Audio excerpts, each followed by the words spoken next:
Good afternoon. Thank you for joining us. Job prospects for young people, well, they're changing thanks in part to AI.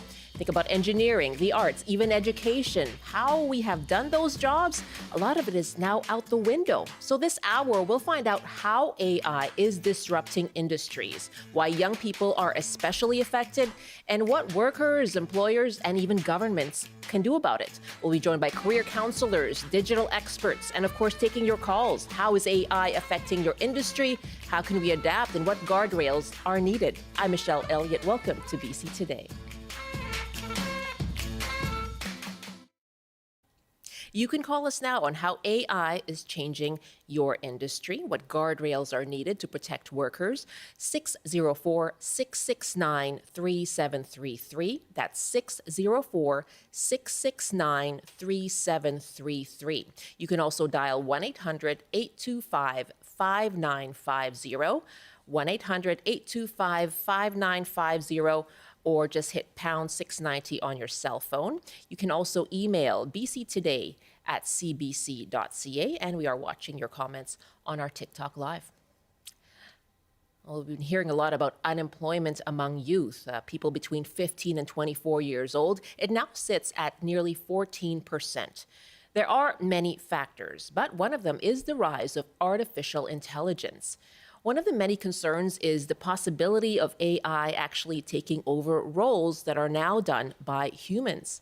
Well, BC Today's Ali Pitargue has been looking into this, and she joins me now. Hi, Ali. Hey, Michelle. Tell me what you've learned about the impact that AI is having on the youth job market. Well, first off, to be upfront about it, at the root of this, we are asking the existential question of, is AI taking over human jobs? Yeah. But to put it simplistically, no, not completely, but people entering the workforce, young, new, post-secondary graduates, they are at a disadvantage, as the signs show. So based on the evidence out there, it's, not completely, but as of now, there is currently no data or hard evidence procured yet to measure the exact scale AI is having in terms of impact to youth unemployment.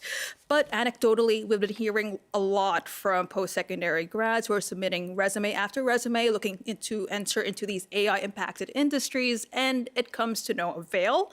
So Desjardins, the financial services company, they looked into the rapid rise in youth unemployment, and they do highlight AI as a factor. It referred to a study at Stanford University, and they found that people who are early on in their careers, these are emerging professionals, they are experiencing notable job losses. But those who are further along in their career, they're more senior, their employment retention is generally okay. But the study does say that similar patterns may be emerging in Canada. So here is Carrie Norman. She is an economist with Desjardins.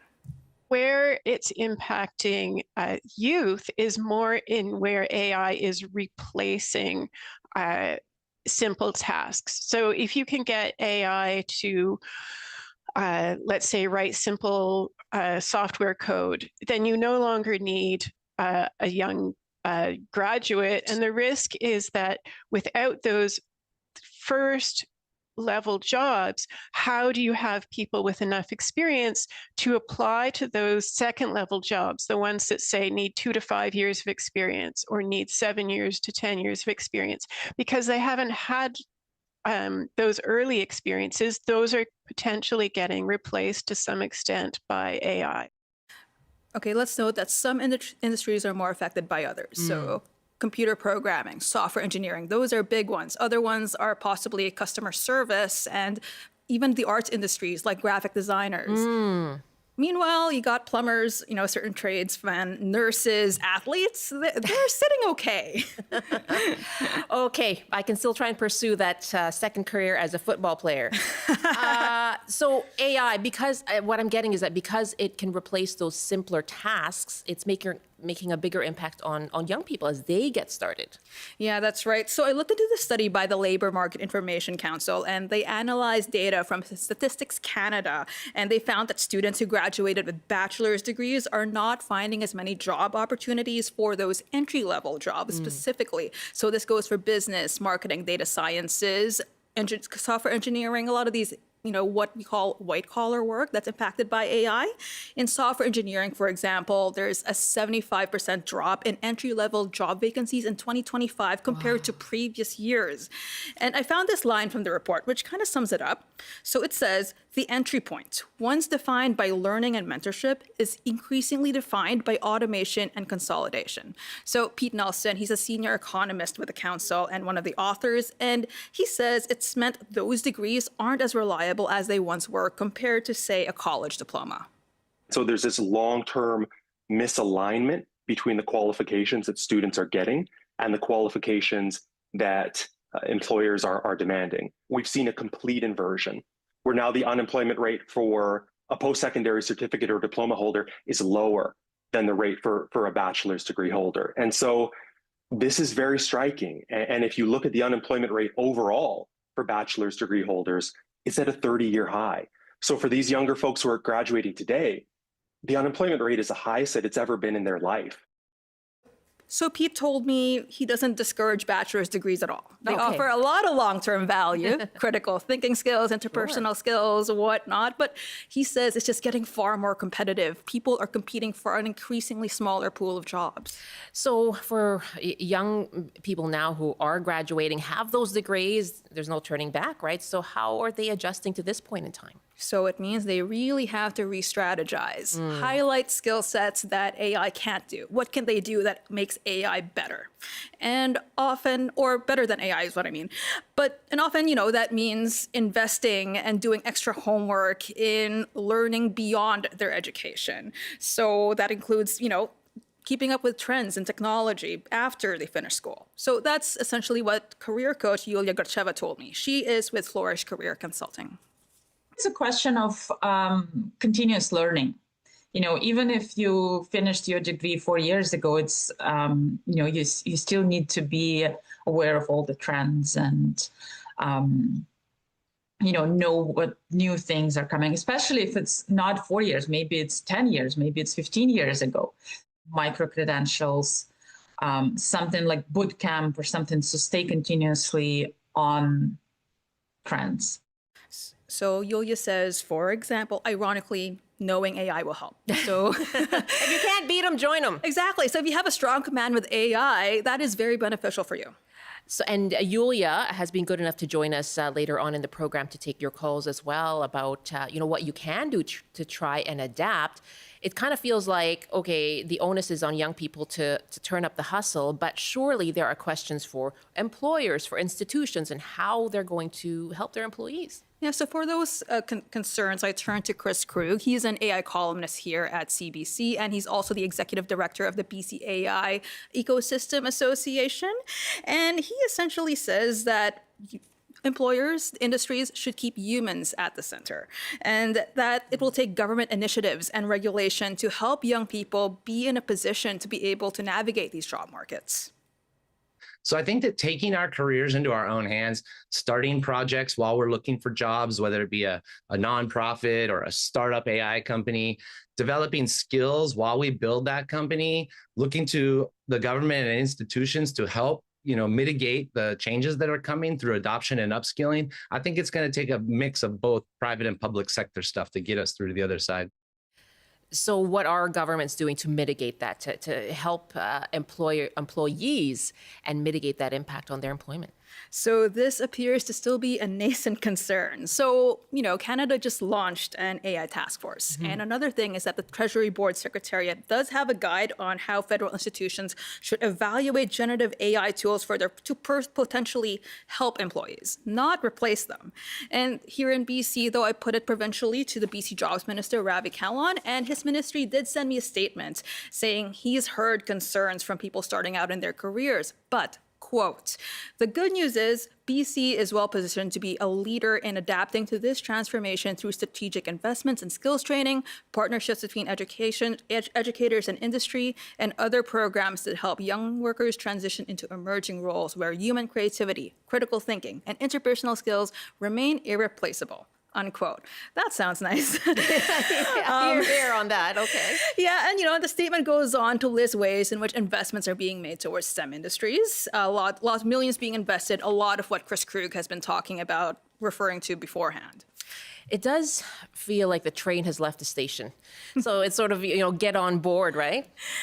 Kind of, yes. As in, for now, job seekers are just being advised to adjust their mindset that career paths, it's no longer a straight line between graduating from university to employment. They have to be open-ended in terms of their prospects. But Michelle, we have seen this throughout history.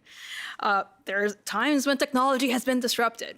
Your phone, for example. Do you remember when human phone operators used to plug in cords between switchboard walls? Yeah.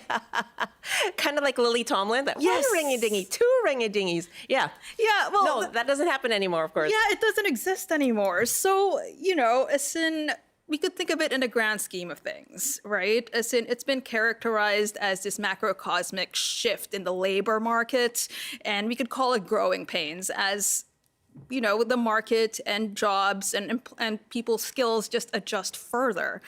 But in the end, though, there's still a lot of uncertainty that remains, but it's still a transformation. Yeah, it's a big shift. Growing pains. I like that. Ali, thank you very much. Thank you, Michelle. Ali Pitargue is an associate producer here on BC Today. We are taking your calls, asking you, are you experiencing those growing pains? How has artificial intelligence affected your industry? And how do you think young people, especially since they seem to be affected in those entry-level positions, how can they adapt? And what guardrails do you think are needed too? Our numbers, we're taking your calls this hour, 604-669-3733, 604-669-3733, 1-800-825-5950. You can also email bctoday@cbc.ca. Let me take a quick call here from Joe in White Rock. Hi, Joe. Hi. Hi, you kind of have I'm a similar... nervous about this call now. I thought I'd sound like this really old person, but then when I heard you mention Lily Tomlin, I realized I'm not the old person. I wondered about who would get that. Yes. Nobody. My parents might. I sort of remember her and the phone thing. But nevertheless, I do come from I believe it or not, we come from similar industries. I've been in marketing and in media and everything most of my life. And so you'll probably understand my time frame. But I mean, there was a time when suddenly they introduced a fax machine, and all those couriers we had running around town with ads to be proofed suddenly didn't exist anymore. Oh, they're all going to be out of work. And then, graphic designers, one of your guests mentioned, well, Apple invented those awesome computers, and suddenly we didn't need people to waste, putting typeset with wax on a board with a roller, right? Yeah. And that was only 20 years ago. Yeah. Right? So and then you think about the internet. I mean, when 9/11 came along, we were literally and figuratively unable to transport television commercials from city to city, not even across the country, because they didn't have servers big enough at the TV stations. And now, 25 years later, you don't think twice about sending a huge digital file to a TV station that has all your ads on it. What about yourself, Joe? I understand you're from Alberta originally? I'm originally from Alberta. I've been here for 4 years. Now, this is I'm sorry, I hate talking about myself, but what I find, two things I want to mention that I find very interesting about BC. One is this fascination and it's almost like a new discovery. The trades. Everybody talks about the trades. Yeah. Are you kidding me? Where I come from in Alberta, I mean, most of the people I went to high school with went to the trades, and they all own their own businesses, and they're loaded. I mean, because people need to dig holes, they need to pile nails, they need to drill oil wells, they need to do a whole lot of things. And that's not going away anytime soon. And my personal reinvention, I'm still working. I'm semi-retired. I'm actually working for a company in Germany that has invented robots. They look like lunar rovers, and they go around and they mark warehouse floors and floor plans on concrete. And it's super, super interesting. And it's also going to put people out of work, because when you see the demo on a warehouse floor, those guys doing the demo, they're not going to be working anymore. A robot's going to replace them. But that's just the way it is. But funny enough, those robots don't have the physical ability to drill a hole. So there's still a lot of things that we need people for, but we have to understand these things are tools for us. They're not taking over from us. Joe, really good point. Do you get this reference? It is from The Simpsons. I welcome our new robot overlords, I think is a line. It's from The Simpsons. Those were I think those were ants. But what I do remember is, honest to God, and I will tell you one last story before I go, and I'm going to drop the name where I was working. Once upon a time, I worked for the First Warehouse Corporation. We had hundreds and hundreds of stores, as you know. I was in charge of developing their first e-commerce site, And we had a lot of pushback from the generation before me Yeah. because no one thought anyone was going to buy a sofa or a mattress online. Maybe an electronic or a TV, but certainly not that. And just like the stores, it's the same product mix. It's about 15% of overall sales, and it was huge. And my sense in reference to that is the fax machine is nothing but a waffle iron attached to a telephone. Joe, thank you very much for the call. That's Joe in White Rock. And yes, we are taking your calls throughout the afternoon. And joining me for this part of the program to take your calls is Brandon Laur, an instructor and CEO at the White Hatter, which teaches students about digital literacy. And as well, you heard her earlier, Yulia Gracheva is a career counselor with Flourish Counseling. Thanks so much to both of you for being with us. Thank you for having me. What I learned there, especially from the call from Joe, is that change, the only thing that's constant is change, right? So, Brandon, you teach kids about digital literacy, but you've also included now preparing for AI. Why is that so important?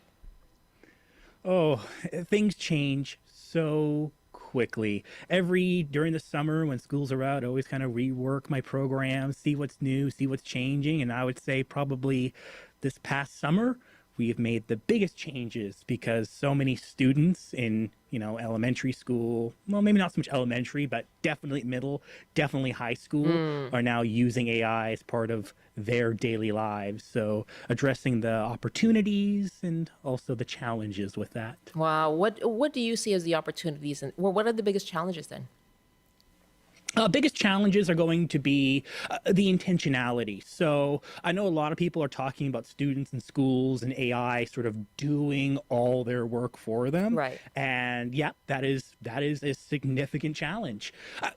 It's always been a challenge. There's always going to be some students who aren't going to do their work or reuse their older siblings' homework they did a year ago. Teachers catch on to that, or they just find a blog post where someone already did a book report and they copy and paste that. So there's always been that, but I think it's just the easier access to lose that intentionality is one of the bigger challenges we're seeing. Oh, that's really interesting. And Yulia, I'll go to you when it comes to those kinds of skills, right? What are the things that job seekers can actually highlight and put forward so they can compete? Yeah, thank you for the question. I wouldn't say job seekers should compete with AI. There are things that we absolutely cannot compete with in terms of speed or data processing. Yes, AI is going to do a much better job, but we want to be friends with it. As mentioned, we want to be using AI as a tool to make our work more effective and better, right? So yes, you do need to emphasize the skills that AI cannot replicate. AI cannot be empathetic or emotional intelligence, strategic thinking. So those kind of things, interpersonal communication, relationship building, and leadership. Those kind of skills you need to master and you need to highlight if you're applying for a job. Okay, let's take another call here now. My guests are Yulia Gracheva, who's a career counselor with Flourish Counseling, and Brandon Laur is with us for the hour. He's an instructor and CEO at the White Hatter that teaches students about digital literacy. They've actually added AI now into their work because of just how much things are changing for young people. Taking your calls as well throughout the hour. How has AI changed your industry? And what can young people do to adapt? And what guardrails do you think are needed? Our numbers again, 604-669-3733, 1-800-825-5950. You can also email bctoday@cbc.ca. Eric is on the line from Vernon. Hi, Eric. You work in hospitality. Yes, I do. Yeah, so tell me about how things have changed there. Oh, okay. I've seen a bit of a trend in the last little bit. I was talking to your intake person there for the questions. In the last 6 to 8 months, I've had comments from former colleagues that a kitchen manager that was hired to revamp the menu and recipes, et cetera, had used nothing but AI to create said recipes. And from my understanding, and this is all anecdotal, this is not firsthand information, is that when they went to implement these recipes into some of the catering stuff they do, et cetera, is they were not working. They were not tested. The kitchen manager had apparently just rifled these off and pretty much left them in the lurch when it happened, because apparently he didn't stay very long. Wow, it's flawed. Yeah. Yeah. So what does that leave you with? Yeah. For me, I've been in this industry for a number of years. I've worked in Europe. I've worked here. And hearing anecdotal things like this makes it, unfathomable for me. Like, how are you not testing something like that? Right. That'd be like saying, okay, we're going to have an AI-powered vehicle on the road, but we're just going to trust the AI to do it without any safety guidelines. Yeah, so certainly that human input is still critical, and you found it there, right? Working in hospitality. Really great example, Eric. Thank you very much for the call. That's Eric in Vernon. Love to hear from you as well. If you have any anecdotes as to how AI has been used in your industry, has it worked, or have you seen these kinds of errors as well? Love to hear from you. 1-800-825-5950, 604-669-3733. And you can just hit pound 690 on your cell phone. We're going to pause for an ad break for our TV audience. We'll see you back here in 2 minutes from now. We do have some emails as well on this question, and we have an email here from Joanne in Victoria who writes, we know youth are more open-minded about any and all technology, but the downside to all this machine thinking is young people can't do basic math skills without a calculator or spell without spell check. And now we are going to move to limited comprehension when AI is adopted as a necessary tool in our education system. Students move through that system when their competency is not ready for the next grade. I think AI should be limited as an intricate tool in science and medical, not in education or advertising, and not when it eliminates a job or shifts accountability to users who are at risk of losing money, assets, or identity. Thank you very much, Joanne. Rudy writes, I've been thinking about the inconvenient truth or convenient untruths, one being that technology is neutral, that the autonomous individual has agency to choose whether and how to use any given technology. The more powerful the technology is, the more it becomes accepted and embedded in our lives and expectations, the more it becomes a master. Artificial intelligence is just another example of this. Wow, what a powerful thought. Rudy, thank you very much. BC Today at cbc.ca. So talking there about our reliance on AI, it is changing the nature of work. We're asking you, how is it changing your industry? And what does it mean for young workers as they get started on their careers? What kind of guardrails do you think are needed? Our numbers again, 1-800-825-5950, 604-669-3733.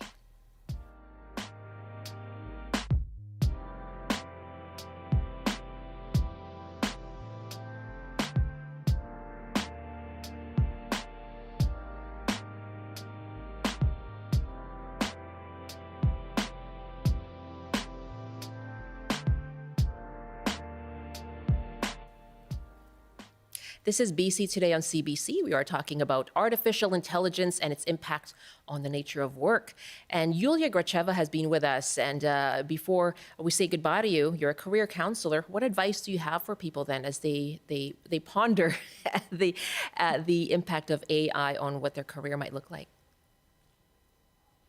The advice that I would have, and I would say that the challenge for young people, especially, it's not so much technological. They're using the tools, but now the challenge might be, how do you translate that digital fluency into your professional value?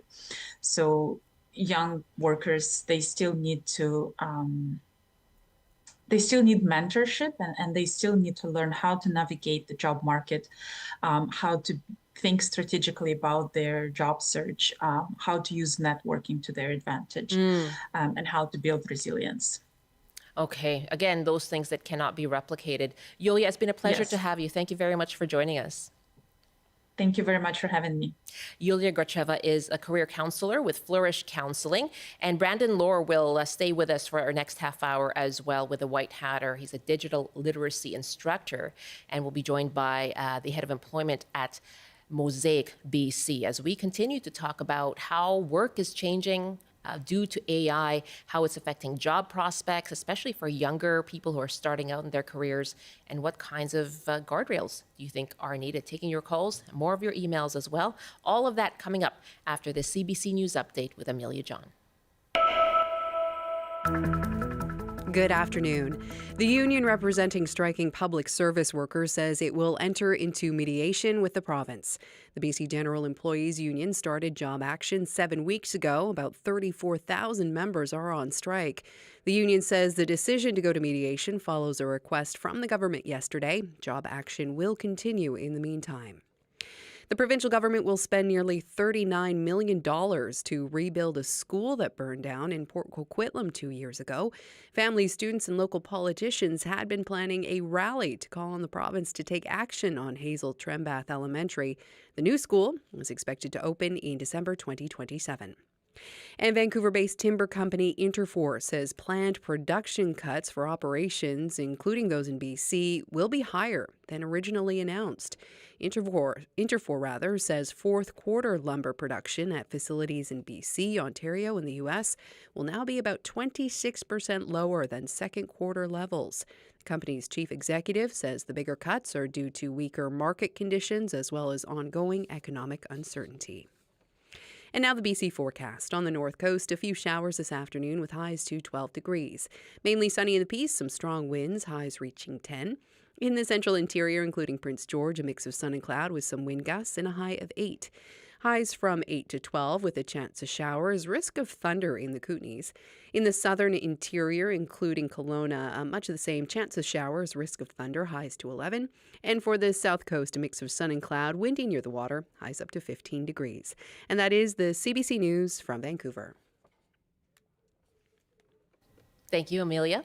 Thanks, Michelle. That's Amelia John in the CBC Vancouver newsroom. Welcome back. You're with BC Today, and I'm Michelle Elliott. We are talking about AI and its impact on work and trying to find work. And one of those aspects could be with AI recruiting software as well, and how it screens. Indeed conducted a survey this year and found that 27% of Canadian employers use AI tools for recruitment, and that could vary from AI writing job postings to chatbots actually conducting interviews. There are concerns, though, that bias can come out of the process. If they're relying on AI systems to screen job applicants, do they know what the AI system really is basing its decisions on in selecting certain applicants for interviews, or potentially even after an interview, selecting applicants based on all sorts of criteria that the AI might evaluate during the job interview? And are they confident that those algorithms that make that selection are free from bias, and not just free from bias in a way that, might discriminate against applicants based on all of the grounds that we rightly prohibit discrimination on, but also are they actually making the best choice for the employer in their selection of the right employee for the right job? George Reuter is a lawyer and lead of the Employment and Human Rights Group at Richard Buell Sutton.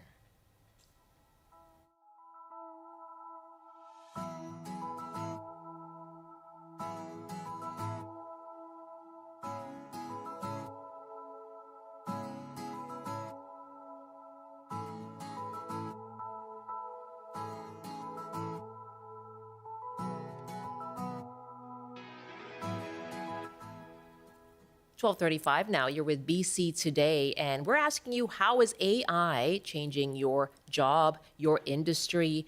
We heard about how it's affected kitchens, for example, professional kitchens. And we're asking too, how are young people having to adapt as they start their careers? 1-800-825-5950. 604-669-3733. That's 604-669-3733. Our email is bctoday@cbc.ca. And my guest is Brandon Laur, a digital literacy instructor and CEO at the White Hatter. And joining us now is David Lee, Director of Employment, Language, and Social Enterprise with MOSAIC B.C. Brandon, welcome back. And David, thanks so much for joining us. Thanks, Michelle. You work with young people, you work with newcomers, and I'm wondering how they are affected by AI from your perspective. I think it's a lot of the same things that we heard in the first half of the show. So in terms of some jobs being less available these days, I think it's been the combined impact of AI with the tariffs and economic uncertainty where a lot of employers have scaled back on their hiring. And the impact on newcomer youth is even more so, given that additional barriers that newcomer youth are facing are learning about the Canadian job market, learning about the local job market across BC, what that means for them. On the other hand, though, we do see, as mentioned before, opportunities where AI can be an enabler. A lot of the translation technology has now advanced where someone is still working on their English language fluency, they can use AI as a tool that really helps them ramp up their ability to take in content from various websites, prepare their applications, all that kind of thing. Wow. It really has that feeling of a double-edged sword, doesn't it? Very much so. I can see you, Brandon, nodding as you're listening along there. What do you think parents should think about then? You know, you mentioned that this really comes to a head in high school, in middle school. So how can they prepare their kids for those changes? I think going back to what Yulia said earlier about the networking component, often what we're seeing is students and their interpersonal relations with potential future employers can be a really strong indicator of getting that job or opportunity. So I really want to focus on that as well. So for parents and caregivers, it's really about giving the tools and the opportunities. So I know there's a lot of pushback against AI, and it's not perfect. There's a lot of challenges in regards to copyright, energy use, water usage. Like, there are significant challenges with this technology, but it's also allowed young people to achieve things that can be more accessible to them. So although there might be a smaller amount of jobs in the job market because organizations are able to downsize and have a team of 5 be operated by a team of 1 person assisted by AI, but we're also seeing opportunities to go into potential new markets or new emerging technologies that AI can also provide. So it's about being open-minded, but also being mindful of those challenges that we should really be talking about as well. David, what advice do you have them? You know, it's interesting. You mentioned how young newcomers can actually use AI, can be a useful tool. So what advice do you tend to give to someone who's about to embark on a job hunt? Well, you know, one of the number one things, and I think Brandon had spoken to this, is networking, is the fact that as much as we rely more and more on technology and online interactions, whether it's just by applications or connecting with people virtually, that ability to put yourself in front of people can make a significant difference, where that face-to-face contact can allow them to see you in person. You can learn a lot more about an organization, the type of role you might be pursuing in a job search, by being in the place of that business. So any opportunity to meet with people in person, as much as we're talking about using technology, I think is a big differentiator, and particularly for newcomer youth, to get that sense of context and connection in their job search. Before I go to my call, that sounds great, but how do you get there? how do you get yourself, among the potential employers? There are a lot of programs out there that people can access now, whether it's people who are currently enrolled in school or post-secondary, where these institutions offer opportunities through their programs to connect with employers, or oftentimes in the programs that MOSAIC offers for newcomer youth, we bring in guest speakers. We organize tours of employer sites so that the participants, they have that firsthand opportunity to meet with people and see employers in person. Okay. Look for those programs then. Really useful. Brandon Laur is with me, digital literacy instructor, and David Lee is director of employment at MOSAIC B.C. Let's go to your calls. Brian is calling us. You're a recent UBC grad, Brian? Yeah, I graduated back in April of 2024, and I've been doing a job hunt ever since. Wow. Tell us about that. So what did you graduate with, and what has your job hunt been like over the last year and a half? Yeah, so I graduated with a degree in chemical and biological engineering. Wow. I've just been, I would say, at least 3 to 4 applications a week, or at least trying to reach that. Tailor the resume, tailor the cover letter, try and follow up with any company that you're applying to. And in the last year, since I haven't been in school anymore, I've tried taking online courses, getting certification in AI, actually, to try and bolster the resume. And just doing things like that, doing the coffee chats, doing networking, kind of like you guys talked on the show, stuff like that to try and bolster, do whatever I can to get my foot in the door. But also, like I guess you guys said on the show, between tariffs and AI, every company is downsizing. So just no luck. Oh, my goodness. I'm sorry to hear that. That must feel like quite the slog, Brian. Yes, it does. Thank you.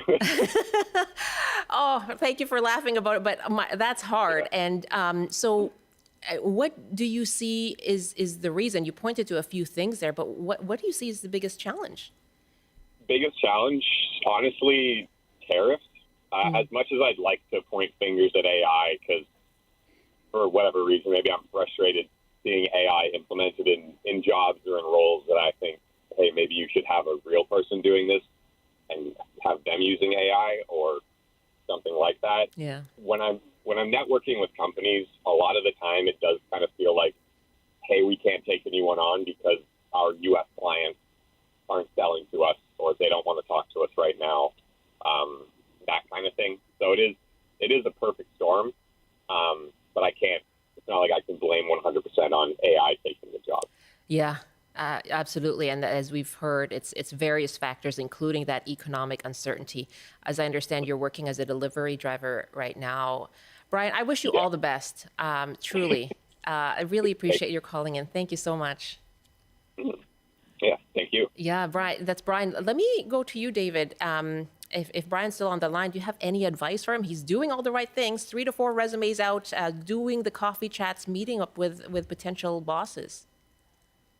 I just want to give Brian kudos for doing all that and taking a systematic approach, even in a month after month job search, continuing that consistency. I think that's the key. And as much as there's more challenging times, is to continue that.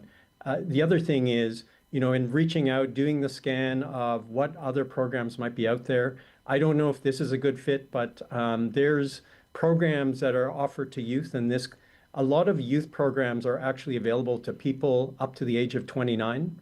And one that I've heard of recently is the Canadian Alliance for Skills and Training in Life Sciences, CASL. They've recently launched a cohort-based 10-week program for BC residents under 30 who are looking for opportunities in the life sciences sector. And in the longer term, it's good to get the sense of where the industry opportunities are in your locale. But BC's definitely paid a lot of attention in growing the life sciences sector. Okay, Brian, again, thank you very much for the call and all the best to you. Fletcher is our next caller now in Vancouver. Hi, Fletcher. You actually are an actor. I am indeed. I'm actually one of the series regulars on a CBC show, no less. We're amid stardom here. Not really, but a working actor no less. And I'm stoked that you guys are talking about this because it's certainly not something that the arts are being spared of, even if it's just hypothetical at this point. Yeah. But I'm not sure if you've been following a lot of the kind of publicity has come out of the U.S. around an AI actress by the name of Tilly Norwood, who's being headhunted by, it's honestly becoming more and more dystopian. And I think, listen, my expertise is in the arts. I grew up in the theater. I work in film and television primarily now. I think the biggest issue that I have with AI at the moment is, on one hand, I can advocate for it hopefully improving the lives of humans. But on the other hand, like so many things, including, things like seatbelts in cars, there's no risk analysis or any kind of risk awareness implemented while we just sort of shoot these AI ambitions out of a cannon and kind of figure it out later. And I'm hoping that the parts of people, young people that are listening or people that dabble in creativity, that they don't let those parts of themselves atrophy because they're looking for a more streamlined way to create. I think creativity is a deeply important thing that at one point was just a human behavior that sort of became commodified, which is great because people can make money out of it. But I think if people really want to participate in the arts, they should know that so much of this generative AI is being fed real human art and then spitting it out with very little crediting of the people whose art is effectively being stolen to produce that art. And I know I heard something like the music industry is slated to lose something like $20 billion in the next 5 years because of AI sort of finding its way into music production. And there's already very popular AI musicians. Anyways, I could go on and on. What an interesting perspective, and really just very insightful, Fletcher. Thank you very much. All the best to you on your show. I appreciate your joining us here. And the arts. Let me go to you, Brandon, on that. And what Fletcher described there is, he doesn't want creativity to be stifled as we all try and adapt and adjust and gain those AI skills. Are we changing how we create? What have you learned about that when it comes to youth? Yeah. As someone who appreciates and loves the creative arts, it's that balance, because in the pressure to find the jobs and improve efficiency in the job market, so too does sometimes losing that creative side of who we are and spending time, because it feels like today a lot of people are on that grind or doing a lot of gig work, and it's again, I gotta keep pushing, gotta keep working, and taking that time. It's that risk of, if you take time to be creative, do you risk losing out on opportunities when those opportunities are becoming more scarce?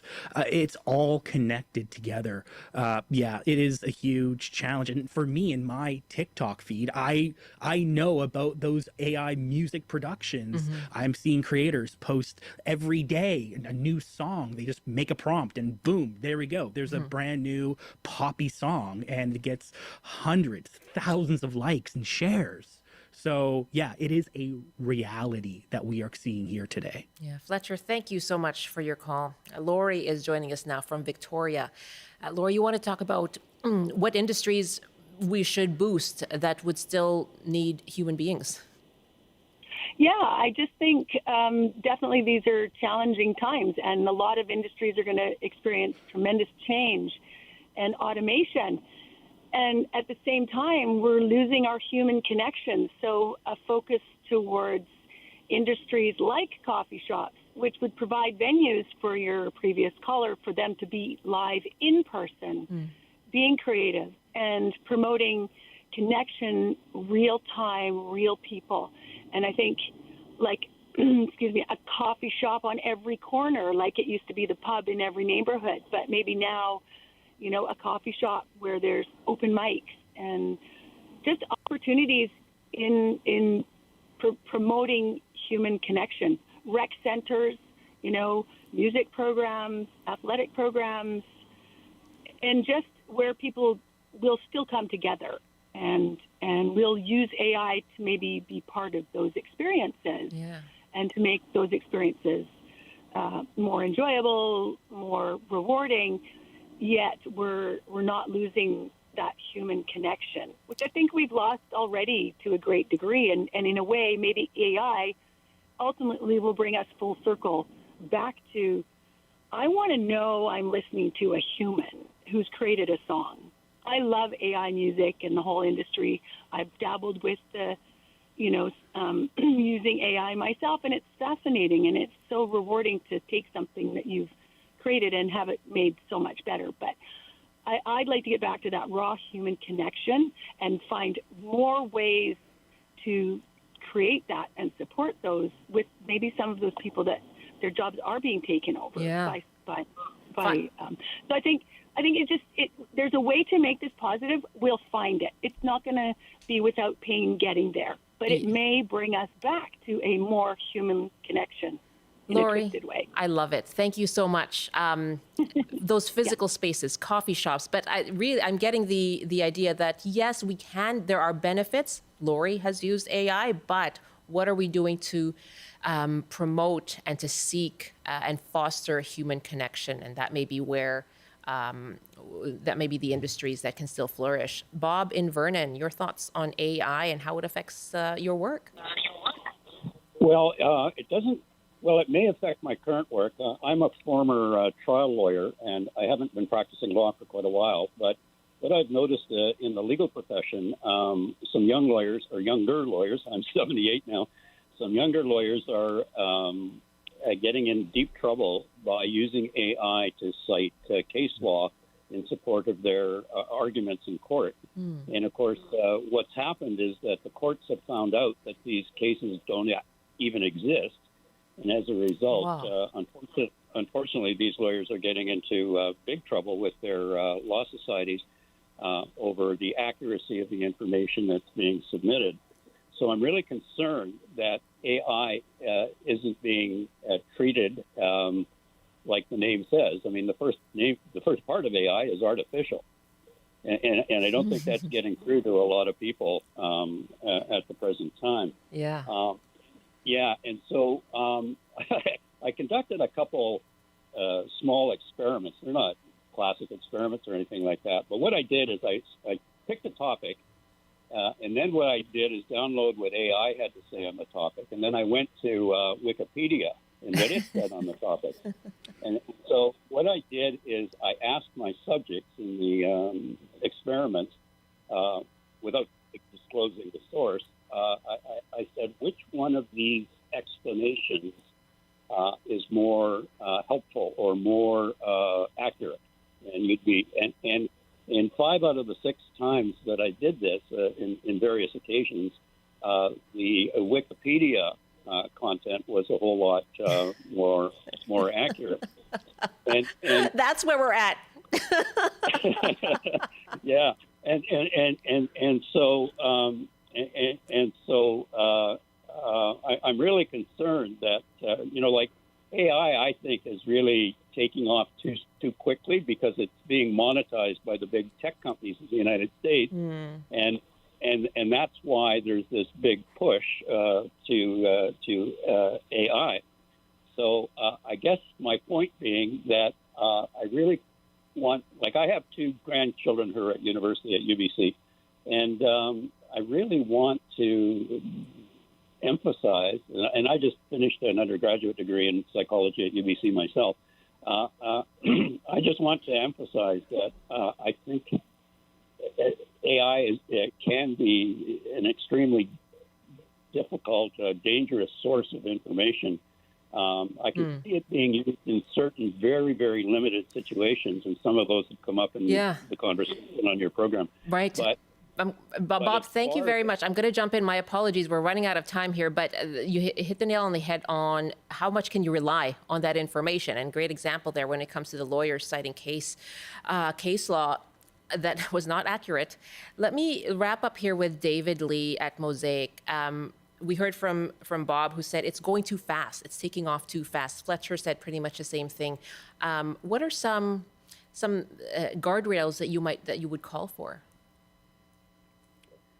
I think if we're talking at an individual level, a guardrail is really taking the time to educate oneself on, how AI works overall and understanding how it's pulling data, being careful about what kind of personal information we're providing to AI. So if we're doing a job search and providing our resume in full with name, address, any of that, is to actually be much more cautious with that. But the fact is AI is here, and we need to be using it to be able to be competitive in the job search market. But in terms of guardrails societally, I think there's some important organizations, like you mentioned, the one that Chris Krug and other key leaders in BC are pulling together in terms of AI, is joining organizations and getting an understanding of how we can understand together what we need to do together around how government can be involved, how business can use AI responsibly, and make sure that we're doing that on a more coordinated level. Brandon, I just have about 30 seconds here, but anything you want to add on what limits or guardrails you think are needed? Yeah, definitely. I think the education for the end users, like that Wikipedia example earlier, in the early days of Wikipedia, things were problems, but now today it's more reliable, and I think AI will eventually get to that stage where it will become more reliable. So for guardrails, understanding, like driving a car, you have to have training, otherwise you don't know what you're doing, and issues can occur from that. So that's my analogy that I think for people using this technology, treat it like a car. Proper training, education, incredibly important, and we got to be cautious because the AI is worldwide. So we can put limits here on Canada. It's global. Elsewhere in the world, it's more challenging. Thank you so much to both of you. Thank you for having me.